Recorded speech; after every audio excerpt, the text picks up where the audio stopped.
Hello, beautiful people. This is your girl, Jasmine Janae. And if you are new to my channel, welcome. If you're returning, hey, boo.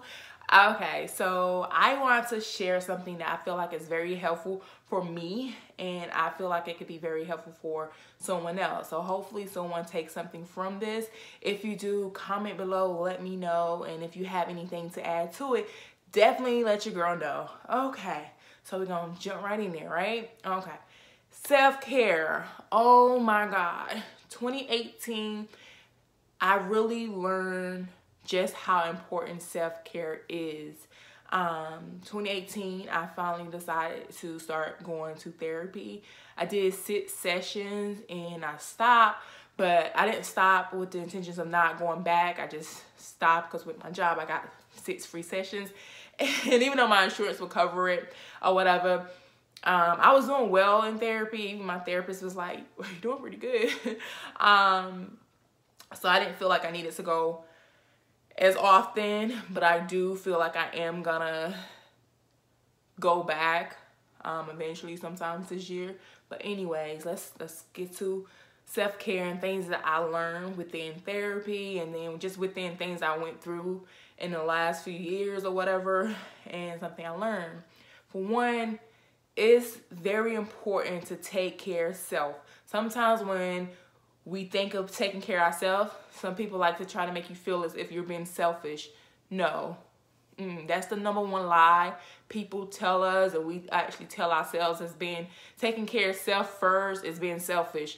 If that's what you want to call it that, but don't feel bad about it, okay? Okay, so tip #1 that I learned is this. Every morning that you wake up, for one, give thanks to God. And then for 2, speak life into yourself. Say something positive about yourself. When you wake up and you look in that mirror, you good morning, beautiful. How you doing? You know, it's okay to talk to yourself. Some people may think that's crazy, but seriously, sometimes you got to have that positive self-talk, and it really works. If when you start your day off on a positive tip and on a positive note, it sets the tone for your day. So speak positive words, positive affirmations to yourself first thing in the morning. It makes a difference, trust me. Another tip is to be careful with what you feed yourself in the morning. One thing I had started to do in the morning is listen to something motivational. Instead of listening to Breakfast Club on my way to work, or, you know, some radio station that's playing R&B and hip hop and stuff, I would either listen to some gospel music, I would put on a motivational video, let that play. I actually even listen to my Bible app and things like that. I listen to something that feeds into me or whatever, positive things to start my morning. So that's tip #2. Be careful what you're feeding yourself, especially first thing that sets your day off. Be careful.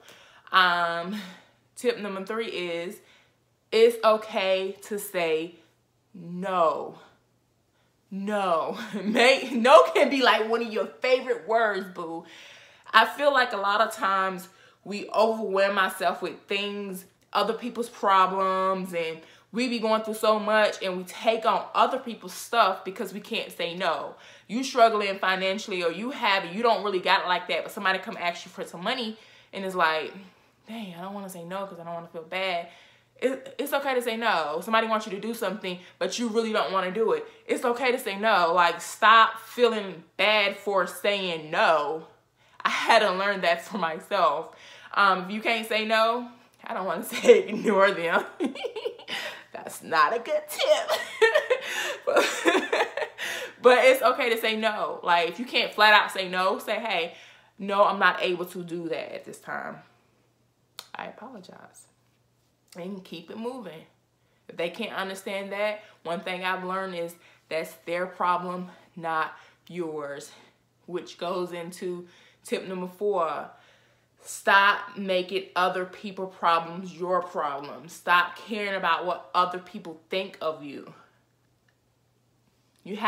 Sometimes you kind of have to have like tunnel vision or whatever and focus in on yourself.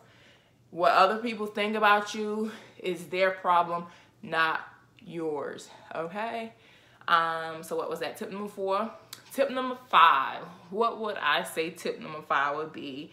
So this right here. Take inventory often. Reflect on your life often. When I say often, I mean monthly basis. Sometimes you have to do it on a weekly basis. Take a look at who you're surrounding yourself with. That's very important. You don't want to be around a bunch of negative Bettys or whatever. You don't want to be around a bunch of people who don't believe in you. You don't want to be around a bunch of people who so content and okay with the bare minimum, and they don't see themselves achieving anything beyond what they have now or whatever. You can't grow in a surrounding like that. You can't. Like, you're just gonna be stuck, kind of like they are. One thing I see a lot is this right here. You want to know where you're headed. Take a look at the top 5 people you hang around. Top 5 people you hang around. See where they are in life. See what they have. If they ain't really got much to show for nothing, and that's who you normally surround yourself with, what really makes you think you're gonna be any different? Like, I'm not saying it's not possible. Don't get me wrong. I'm not saying it's not possible at all, because sometimes you can be that motivation to them. You know what I'm saying? So I do see it from that standpoint too, or whatever. But sometimes you have to take a step back. Like, hey, this person wants to do all the things that seems fun. Like, oh, you want to go party, you want to go drinking, you want to do all this stuff like that. But you have to know when to kind of like separate the two. And if that's all they're about, and ain't nothing else happening, like, you need to learn how to cut away. And also with separate yourself from people who don't believe in what you're trying to do. If there's something you're trying to do that's going to better yourself, something that's going to bring you happiness, and you share that with others, and you just get nothing in return, like, no, I'm rooting for you, I support you, none of that, those are people you need to kind of like move away from. So those will be, like, if I'm not mistaken, that was like 5 tips that I would say that you should really focus on when it comes down to self-care. Hopefully this helps somebody out. Once again, as I continue on this journey of taking care of self first, I will share more things with you guys. Once again, also, if you feel like you have something to add, even if you disagree with anything I say, drop it down below. Let me know. I'm very open-minded. I'm very open to dialogue where it's like, okay, we can go back and forth. Now, I'm not going to argue with nobody about anything, but, you know, I like to hear other people's standpoints and viewpoints on different things or whatever. So, you got something to add to it, let a girl know. Anyways, as always, hopefully this was helpful for someone. And I thank you for watching. Peace, love, and blessings. Mwah.